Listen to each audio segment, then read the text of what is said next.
Hello guys, Mithun Mehra English education YouTube channel में आप सभी का स्वागत है। आज हम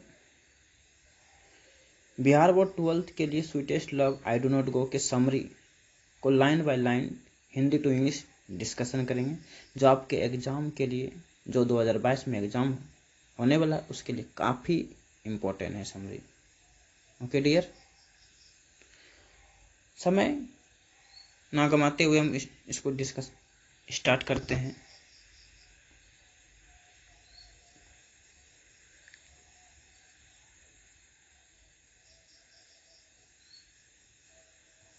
देखो, ये समरी जो है, ये समरी की यदि बात करें, समरी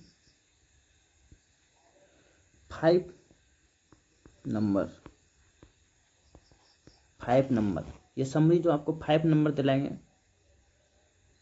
डियर, ठीक से इसका अर्थ को समझने की प्रयास करो, जिससे आपका ऑब्जेक्टिव में काफ़ी हेल्पफुल होगा। Are you understand? ऑब्जेक्टिव यहाँ से आपको हेल्प मिलेगा, ऑब्जेक्टिव और समरी में भी। Okay,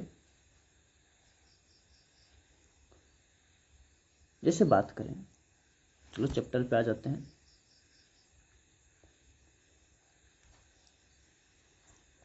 the sweetest love I do not गो।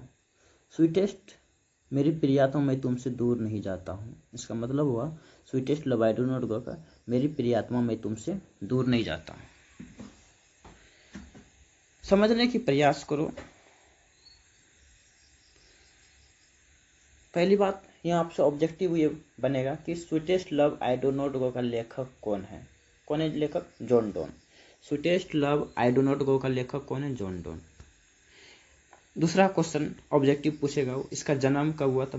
22 जनवरी 1572 को लंदन में। मृत्यु कब हुआ? 31 मार्च 1631 को लंदन में हुआ था। ओके, अब हम समरी पे आते हैं, डायरेक्ट समझने का प्रयास करते हैं।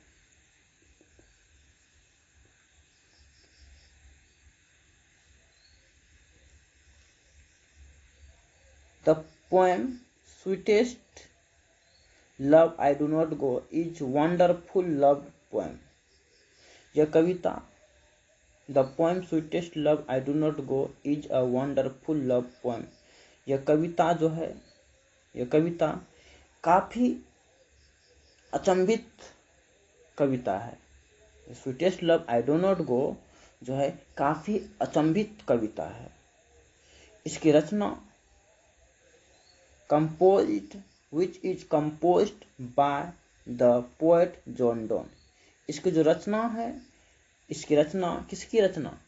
Sweetest love I do not go की जो रचना है जॉन डोन के द्वारा किया गया है। किसके द्वारा? जॉन डोन के द्वारा किया गया है। ओके गाइज, फिर कह रहा है, in this present poem the poet beautiful express the feeling of love. तो इन दिस, इसमें प्रेजेंट, इस प्रेजेंट में जो कवि है कहना चाहता है कि जो इसमें प्रेजेंट में कवि, इस कविता में प्रेजेंट में कवि जो है इस कविता में कहना चाहता है कि इसमें एक सुंदर से अंदर से जो फीलिंग आता है लव के बारे में, यानी प्यार के बारे में जो अंदर से जो फीलिंग महसूस होता है, यानी सुंदर से जो फीलिंग महसूस होता है, उसके बारे में एक्सप्रेस किया गया। यानी कि एक्सप्रेस का मतलब होता है व्याख्या करना, किसी चीज़ को एक्सप्लेन करना, समझ, एक्सप्रेस करना, किसी चीज़ का व्याख्या करना, बखान करना, समझ रहे? उसको एक अच्छे तरीक़ा से सुंदर ढंग से प्यार के बारे में बखान किया गया है। Are you understand?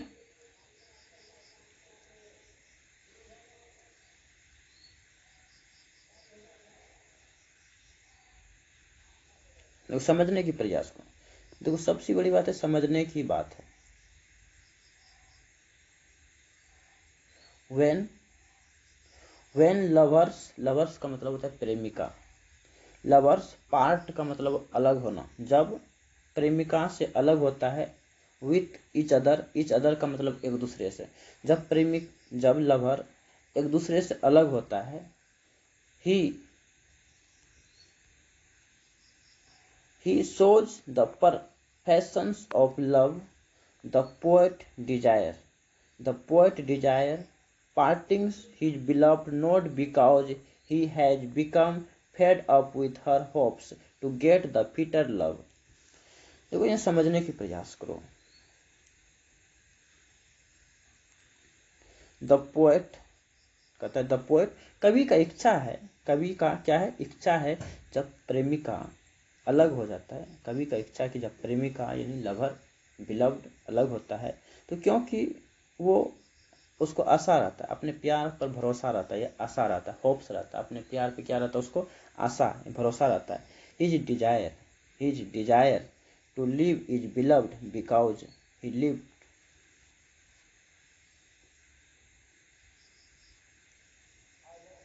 his beloved because he wishes that the death will certainly part away। अगर उसके कहता है कवि कहना चाहता है कि उसको अपने प्यार पर क्या रहता है, होप्स रहता है, आशा रहता है, यानी बिलीव रहता है, ट्रस्ट रहता है, भरोसा रहता है। कहता है यदि अचानक यदि किसी कारणवश अगर उसकी मृत्यु भी हो जाता है, अगर उसकी मृत्यु भी हो जाता है, उसका विश क्या रहेगा, हमेशा उसके साथ रहेगा, प्रेमिका का हमेशा उससे दूर नहीं जाएगा, उससे अपने प्रेमिका से दूर नहीं जाएगा। कहता है जिस प्रकार the poet assures his beloved that I will come back just like the sun comes every day। तो जिस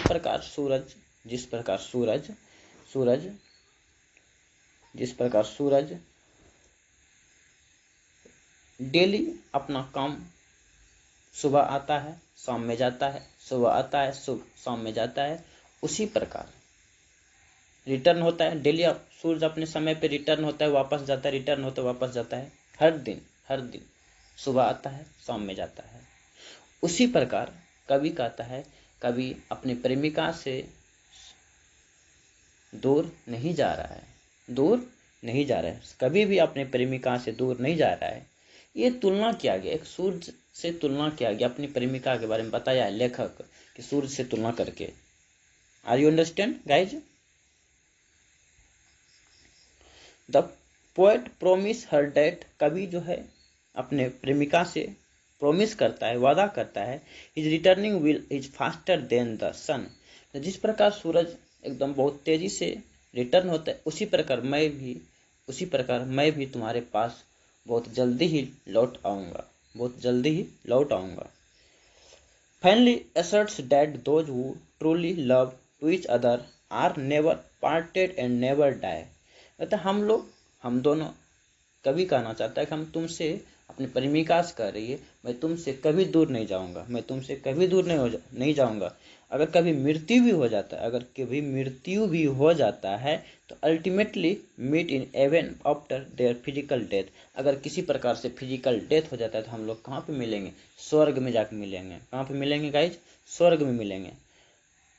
आई होप यू अंडरस्टैंड। मुझे आशा है कि आप लोग इस कविता को समझे होंगे। ये कविता जो है प्यार के बारे में बताया गया, लव के बारे में। एक जैसे कवि है, उसकी प्रेमिका है, वो अपनी प्रेमिका से दूर जा रहा है तो वो कह रहा है कि मैं तुमसे दूर नहीं जा रहा हूँ, मैं लौट आऊंगा।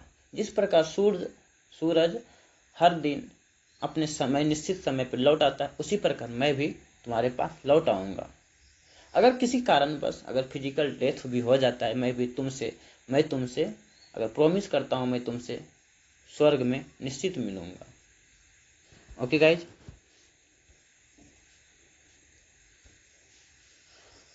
मुझे आशा है कि आप इस कविता को समझे होंगे। अगर समझ में आया है इस कविता को, हमारे YouTube चैनल को सब्सक्राइब करें, लाइक करें, कमेंट करें। ओके गाइज, और हर 12th क्लास की हर एक समरी इस चैनल पर उपलब्ध होगा। ग्रामर, समरी, जितना भी चीज़ है 12th क्लास के लिए, जितना भी हो सकता है सब चीज़ इस चैनल पर उपलब्ध होगा। Okay guys, thank you.